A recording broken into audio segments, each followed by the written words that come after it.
Hi అండి, welcome to Ramana's kitchens. ఈరోజు మన వీడియోలో చూపించబోయే రెసిపీ మోదుకులు. వినాయక చవితికి నైవేద్యంగా ఈ మోదుకులు ప్రిపేర్ చేస్తూ ఉంటారు. ఈ మోదుకులు అనేవి ఫాస్ట్గా త్వరగా ఈజీ మెథడ్లో ఇలా కనుక చేశారంటే మోదుకులు అనేవి త్వరగా చేసేసుకోవచ్చు. అలాగే టేస్ట్ కూడా చాలా బాగుంటాయి. ఇప్పుడైతే వీడియోలోకి వెళ్ళిపోదాం. ముందుగా స్టవ్ ఆన్ చేసుకొని ఒక గిన్నె పెట్టుకొని మనం ఏ కప్పుతో రవ్వ తీసుకోవాలనుకుంటున్నామో ఆ కప్పుతో 2.5 కప్పు వరకు వాటర్ వేసుకొని ఒక స్టవ్ మీద పెట్టి మరిగించుకుంటూ ఉండాలి. ఈ మరిగేలోపు పక్కన స్టవ్ ఆన్ చేసుకొని ప్యాన్ పెట్టుకొని ఒక స్పూన్ నెయ్యి వేసుకొని నెయ్యి కరిగిన తర్వాత 2 స్పూన్లు ఎండు కొబ్బరి ఇలా తురుముకొని వేసుకొని బాగా మంచి కలర్ వచ్చే వరకు వేయించుకోవాలి. ఈ కొబ్బరి వేగిన తర్వాత మనము ఒక కప్పుతోటి బొంబాయి రవ్వ సుజీ అంటారు కదా, అది వేసుకొని వేయించుకోవాలి. ఇది వేయించుకున్న తర్వాత ముందుగా బాదాము అలాగే పిస్తా జీడిపప్పులు ఇలా తురుముకొని పెట్టుకొని ఇవి కూడా వేసుకొని బాగా వేయించుకోవాలి. మనం ఇక్కడ ఒక కప్పు బొంబాయి రవ్వ తీసుకున్నాము, అలాగే 2.5 కప్పు వాటర్ మరిగించుకుంటున్నాం కదా. ఇవన్నీ బాగా వేగిన తర్వాత ఆ మరిగే నీళ్ళు ఇందులో వేసుకొని ఈ రవ్వ అంతా ఉండలు కట్టకుండా బాగా కలుపుకోవాలి. మనము ఈ రవ్వ ఒకసారి వేయించుకునేటప్పుడే పక్క స్టవ్ మీద వాటర్ కూడా మరిగించుకున్నామంటే ఫాస్ట్గా ఈ రెసిపీ అనేది ఈజీగా చేసేసుకోవచ్చు.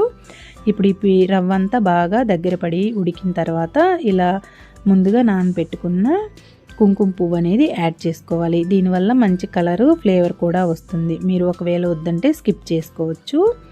ఇలా అంతా బాగా కలుపుకున్న తర్వాత మనం ఏ కప్పుతో అయితే రవ్వ తీసుకున్నామో ఆ కప్పుతోటి 3/4 కప్పు వరకు ఇక్కడ పంచదార తీసుకుంటున్నాను.